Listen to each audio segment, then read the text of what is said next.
poor single dad took in strange twin girls for one night, unaware their father is a millionaire. Every story is more than just words. It's a feeling, a truth, a hidden emotion. If you love powerful, emotional, and unforgettable stories that stay with you, then you're in the right place. Welcome to ZZ Stories. A poor single dad took in strange twin girls for one night, unaware their father is a millionaire. To the single parent listening right now, before we continue, let this remind you, you are not failing. You are fighting. You are brave, you are not alone, and your child is lucky to have you. And for my lovely viewers, your kindness, your time, your quiet strength, it all matters here. You're part of this story too. The doorbell's chime cut through the storm's roar like a knife through silence. Jake Sullivan froze at his kitchen table, his trembling hands still gripping the electricity bill marked "Final Notice" in angry red ink. The clock on his microwave glowed 9:47 p.m. Who could possibly be at his door at this hour?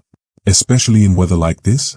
Thunder crashed overhead with such violence that it seemed to shake the very foundation of his modest duplex on Maple Street.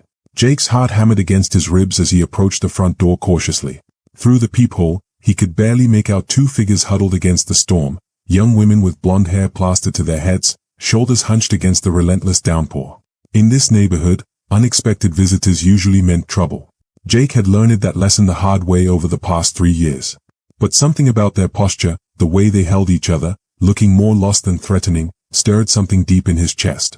Something paternal. Something that reminded him of. He opened the door just a crack, leaving the chain latch engaged. "Can I help you?" The taller of the two women looked up, and Jake felt his breath catch. Her blue eyes were filled with such raw desperation that it physically hurt to look at them. "Please, sir, we're so sorry to bother you. Our car broke down about a mile from here, and we've been walking in this storm. We've knocked on every door on this street, but no one will help us. We just need to use your phone to call for help." Jake studied their faces in the dim porch light. They couldn't be much older than 20, with identical features that marked them clearly as twins. But it was their eyes that got to him, wide, frightened, desperate. They reminded him so much of his 6-year-old Sophie when she'd wake up from a nightmare, needing her daddy to make the world safe again. "We tried calling our insurance company," the second twin added, her voice shaking so badly Jake could barely understand her. "But the storm knocked out the cell towers, and we don't have any cash for a taxi or hotel. We've been walking for hours. Please, we just need help." Jake's practical mind screamed warnings.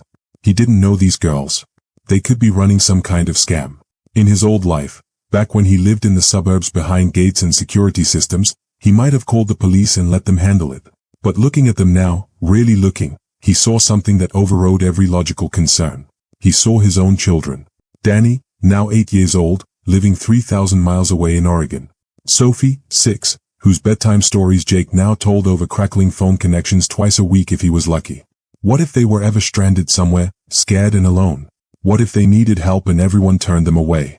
"Hold on," Jake said, his voice rougher than he intended. He closed the door to unhook the chain, and when he opened it again, the full fury of the storm hit him like a physical blow. Rain drove horizontally across his porch, soaking him instantly. "Come in. Get out of this weather." The relief that washed over both girls' faces was so profound, so overwhelming, that Jake felt tears prick his own eyes. "Thank you," they said almost in unison, stepping into his humble living room. "Thank you so much. We were starting to think we'd have to spend the night in our car." Jake grabbed 2 towels from the bathroom, trying not to feel embarrassed about their threadbare condition. Everything in his duplex showed the wear of a man barely scraping by. The wallpaper peeled in places, the heating system wheezed like an old man climbing stairs, and the furniture was mostly second-hand finds from garage sales. "Here, dry off," he said, handing them the towels. "I'm Jake, by the way." "I'm Amanda," said the taller twin, accepting the towel like it was made of gold. "And this is my sister, Samantha. We can't thank you enough. We really thought we might freeze out there." "Where's your car now?" Jake asked, closing the door against the howling wind that seemed determined to tear his house apart. "About a mile north, on Cedar Avenue," Samantha replied, toweling her blonde hair dry. "It just started making this awful grinding noise and died. We're not from around here, we were just." She caught herself, glancing at her sister with an expression Jake couldn't quite read. "We were looking at houses for a friend." Jake noticed the exchange but didn't press. Cedar Avenue wasn't exactly the kind of neighborhood where people went house shopping, especially not girls who looked like they'd stepped out of a magazine. But everyone had their secrets, and he respected privacy more than most. Cedar Avenue's not a great area to be stranded at night, he said gently. You did the right thing leaving the car and looking for help. As the twins dried off, Jake couldn't help but notice details that didn't quite add up. Their clothes, though soaked, were clearly expensive. Designer red gowns that probably cost more than his monthly electric bill. Leather boots that looked handcrafted. Coats that screamed high-end boutique. What were girls like these doing in his rundown neighborhood at nearly 10 o'clock at night? The phone's in the kitchen if you want to try calling for help, he offered, pushing his curiosity aside. Whatever their story, they were clearly in genuine distress. Amanda tried the landline, pressing buttons and holding the receiver to her ear with growing frustration. The storm must have knocked out the phone lines too, she said, her shoulders sagging with defeat. Jake felt that familiar tug in his chest, the same protective instinct that had once driven him to work 18-hour days, trying to build a future for his own family. The instinct that had ultimately cost him everything he held dear. But tonight, that instinct whispered only one thing: help them. Look, he said, the words coming out before he could second-guess himself. You can't go anywhere in this weather. The forecast said this storm's supposed to last all night. You're welcome to stay here until morning. The twins exchanged glances, and Jake could see the internal debate playing out on their faces. Trust a stranger or brave the storm. Neither option was particularly appealing for two young women alone.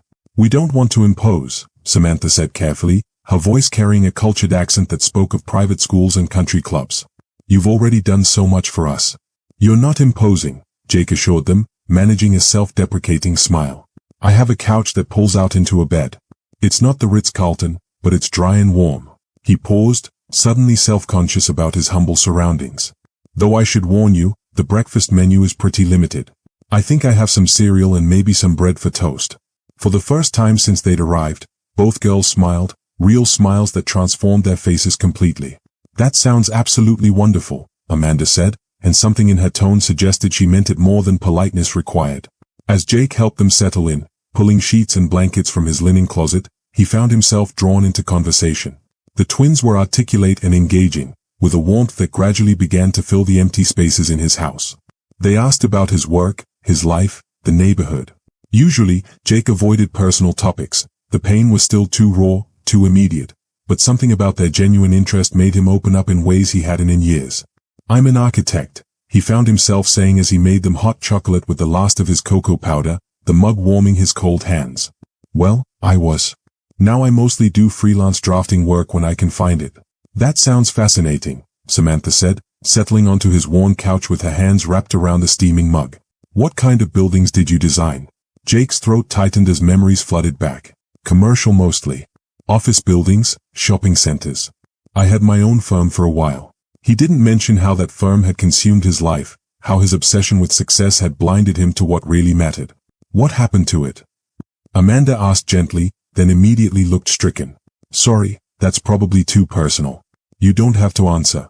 It's okay, Jake said, surprised by his own willingness to share. The storm outside seemed to create a bubble of intimacy, making confessions feel safe. My life kind of fell apart 3 years ago. Divorce, business partnership dissolved, had to sell everything just to pay the lawyers.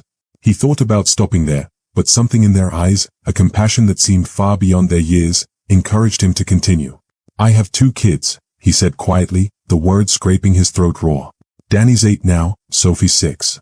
They live with their mother in Oregon. The twins' expressions shifted, becoming impossibly gentle. That must be incredibly hard, Samantha said softly. Being so far from them. Jake's vision blurred as emotion crashed over him like the storm outside. Yeah, it is. I call them twice a week, but it's not the same as being there. I miss everything: soccer games, school plays, bedtime stories.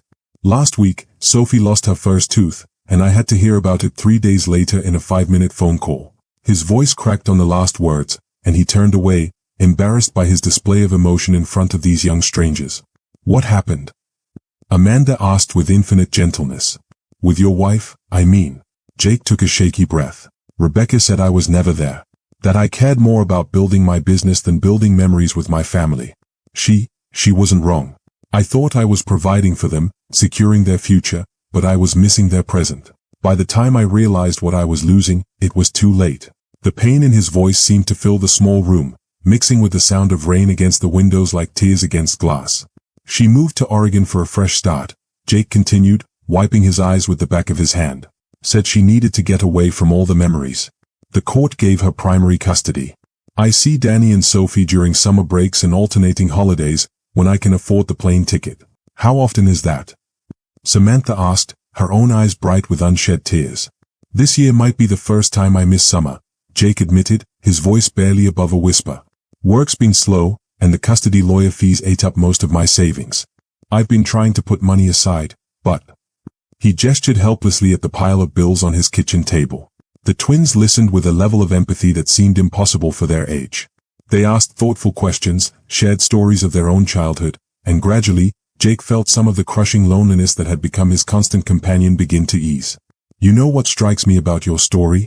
Amanda said after a long moment of comfortable silence. You're still fighting for them. Even when everything fell apart, even when it would be easier to give up, you're still trying to be their father. They're my whole world, Jake said simply. Even if I can't be with them every day, I want them to know their dad never stopped loving them, never stopped trying.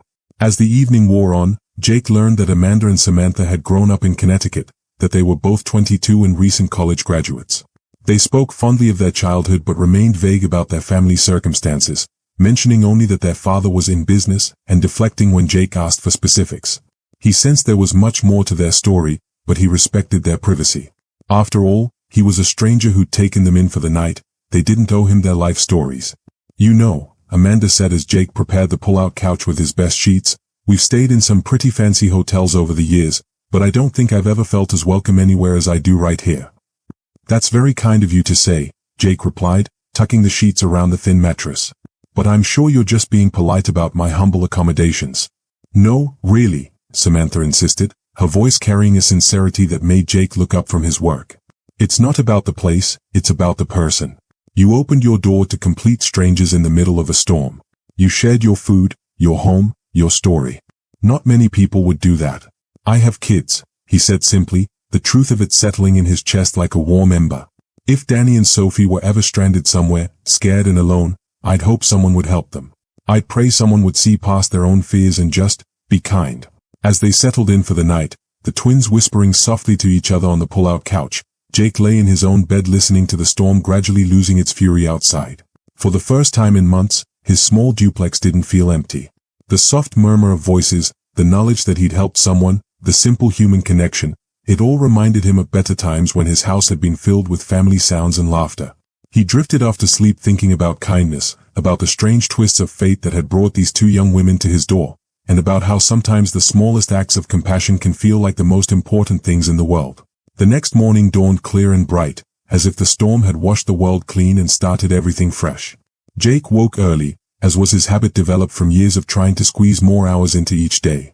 He found both twins already awake, sitting at his kitchen table and speaking in hushed, urgent tones that stopped the moment they saw him. Good morning, he said, offering them coffee in his mismatched mugs. How did you sleep? Better than we have in weeks, Amanda said, accepting the coffee gratefully. Something in her tone suggested she meant more than just physical rest. After a simple breakfast of toast and the last of his orange juice, Jake offered to drive them back to their car. The twins accepted, though he noticed they seemed strangely reluctant to leave, exchanging meaningful glances he couldn't interpret. During the short drive through his neighborhood, now peaceful in the morning sunlight, they were quieter than they'd been the night before. Jake caught them looking at him in ways that made him self-conscious, as if they were memorizing his face. Their car sat exactly where they'd left it on Cedar Avenue, a sleek BMW with Connecticut plates that looked even more out of place in the rundown neighborhood in daylight. Jake popped the hood and examined the engine, his construction experience coming in handy. Your alternator belt snapped, he diagnosed, pointing to the problem. It's an easy fix, but you'll need to have it towed to a shop. Shouldn't be too expensive. The twins called their insurance company on Jake's phone, and within an hour, a tow truck arrived. As they prepared to leave with the driver, Amanda pressed something into Jake's hand, a business card with elegant embossed lettering. If you ever need anything, she said, her blue eyes unusually bright with emotion. Anything at all, please call this number. Jake glanced at the card without really focusing on it, too caught up in the strange sadness of saying goodbye to these two young women who had briefly brought light into his dark world. Thank you, he said, pocketing the card. Take care of yourselves. Drive safely. As the tow truck disappeared around the corner, taking Amanda and Samantha with it, Jake felt the familiar weight of loneliness settle back on his shoulders like a heavy coat. The brief interlude of companionship was over, and he was back to his reality of unpaid bills, empty rooms, and the crushing worry about whether he'd see his children this summer. But something had changed. Some small spark of hope had been rekindled in those few hours of human connection. For the first time in months, Jake felt like maybe, just maybe, he could keep going. For the next 2 weeks, Jake threw himself into his work with renewed energy. He finally landed a small commercial project, designing renovations for a local restaurant, that would help him catch up on some bills and maybe, if he was careful with every penny, put aside enough for a plane ticket to Oregon. He thought about Amanda and Samantha occasionally, wondering if they'd made it home safely, but the demands of daily survival soon pushed them to the background of his mind. The business card sat forgotten in his jeans pocket, going through the wash twice before he finally pulled it out and set it on his dresser. Then, on a Tuesday morning that started like any other, everything changed. Jake was hunched over his drafting table, pencil in hand, carefully measuring angles for the restaurant renovation, when his doorbell rang. He glanced at the clock, 10:30 a.m. Probably a delivery or maybe Mrs. Henderson from next door wanting to borrow something again. He opened the door and froze. Standing on his doorstep was a man in an expensive suit that probably cost more than Jake's monthly rent, flanked by Amanda and Samantha Sterling. But it wasn't their presence that made Jake's knees go weak, it was the way they stood together, the unmistakable family resemblance, the aura of wealth and power that surrounded the older man like cologne. "Mr. Sullivan," the man said, extending a manicured hand with a warm smile. "My name is Robert Sterling. I believe you've met my daughters." The pieces of the puzzle clicked into place with stunning, overwhelming clarity. The expensive clothes on 2 girls stranded in his neighborhood. The vague answers about their family. The business card he'd barely glanced at. Amanda Sterling. "You're their father," Jake managed, his voice coming out as barely more than a whisper. "I am," Robert Sterling said, his grip firm and reassuring. "And I understand I owe you a debt of gratitude that I can never fully repay." Amanda stepped forward, her eyes already filling with tears. "We told him everything, Jake. How you were the only person who helped us that night. How you opened your home to complete strangers. How kind you were even though you had so little to give. Dad wanted to come sooner," Samantha added quickly, "but we asked him to wait. We needed to be sure about something first." Jake's head was spinning. The world seemed to tilt sideways as he tried to process what was happening. Sure about what? Robert Sterling's smile widened, and Jake could see where his daughters had inherited their warmth and genuine nature. "My daughters are excellent judges of character, Mr. Sullivan. They insisted on doing some research before we approached you." "Research?" Jake asked, confusion and growing alarm warring in his chest. "About your children," Amanda said softly, her voice gentle but direct. "About your custody situation, your financial struggles, your career background.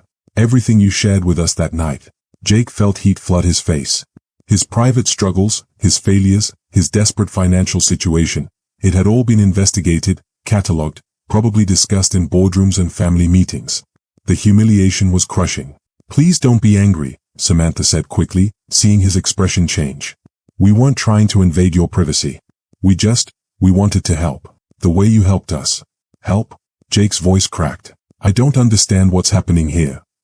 Robert Sterling stepped forward, his expression serious but kind. "Mr. Sullivan, I'm the CEO of Sterling Development Group. We specialize in commercial and residential construction projects across the Northeast. I've reviewed your architectural portfolio, what I could find of it, and I'm genuinely impressed by your work." Jake gripped the doorframe, his knees threatening to give out. "I still don't understand.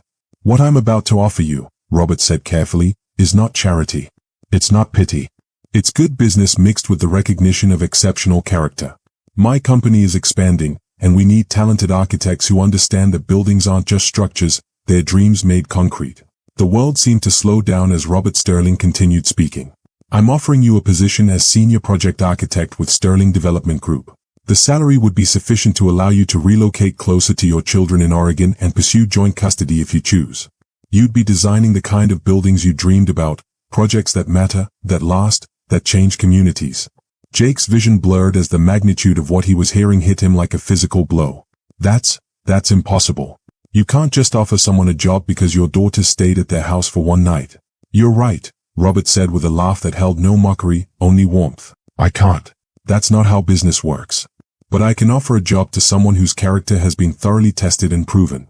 "Do you know what my daughters told me about that night?" Jake shook his head, unable to speak. "They told me about a man who had every reason to be bitter, who was struggling to keep his head above water, who could barely afford to heat his own home, and who still opened his door to strangers in a storm. They told me about someone who shared his food, his shelter, his story, without asking for anything in return. Amanda wiped her eyes, but her voice was steady. Dad builds more than buildings, Jake. He builds teams, communities, futures.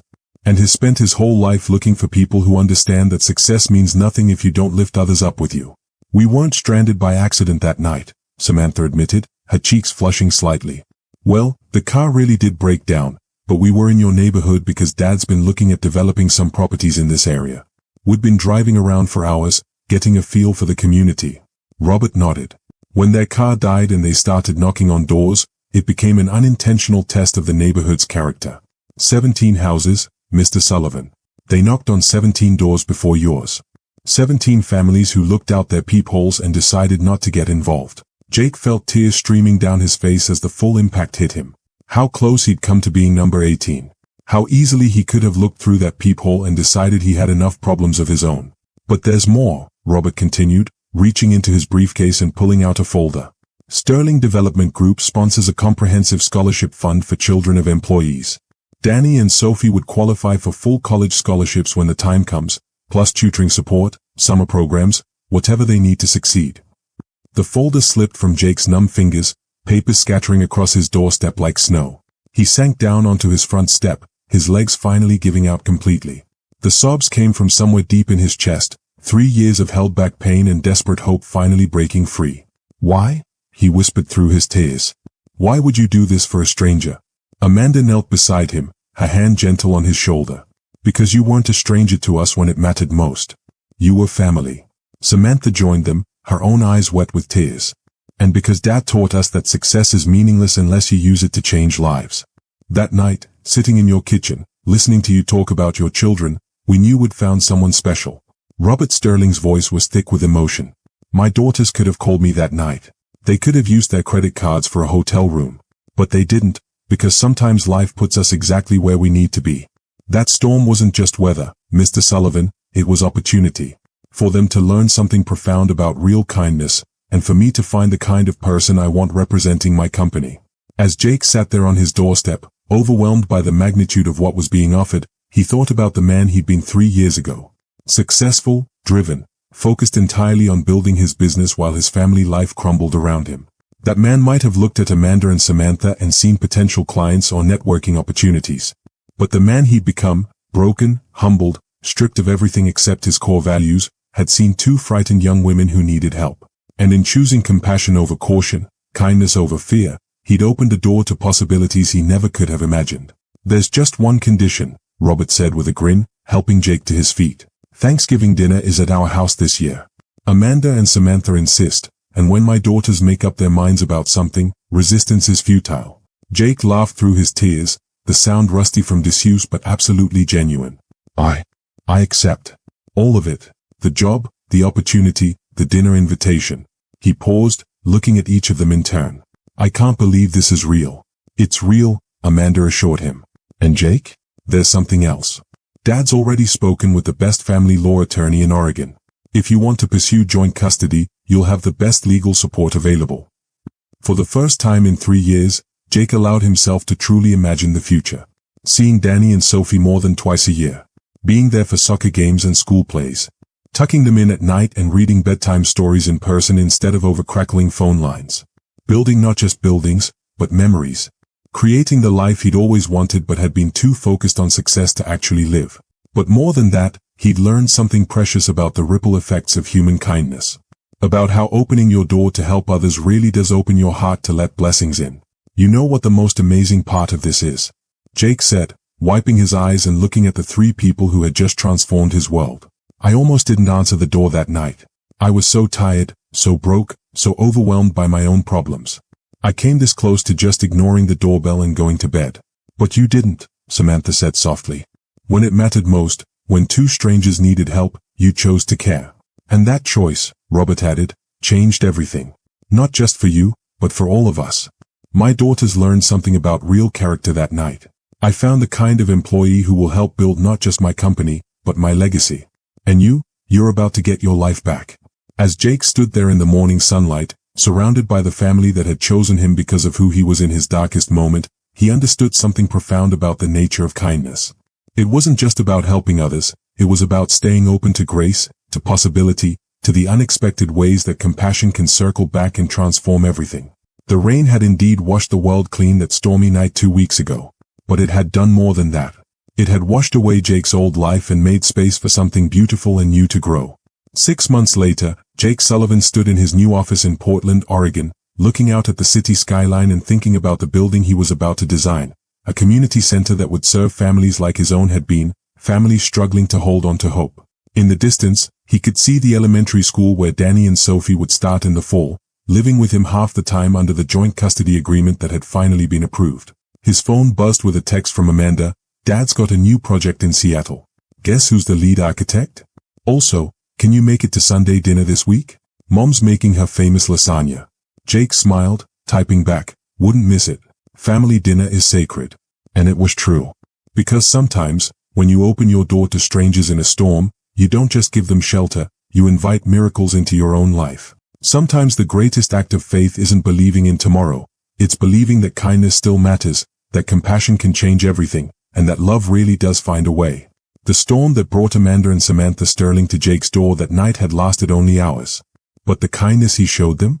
That was going to last forever, rippling out through generations, changing lives in ways he was only beginning to understand. Because in the end, we're all just strangers in the storm, hoping someone will hear our knock and choose to open the door. If this story touched your heart the way Jake's kindness touched Amanda and Samantha, don't forget to subscribe to Everbell Stories for more incredible true tales that prove love and compassion can change everything. And remember, you never know when your next act of kindness might just change someone's entire world, including your own.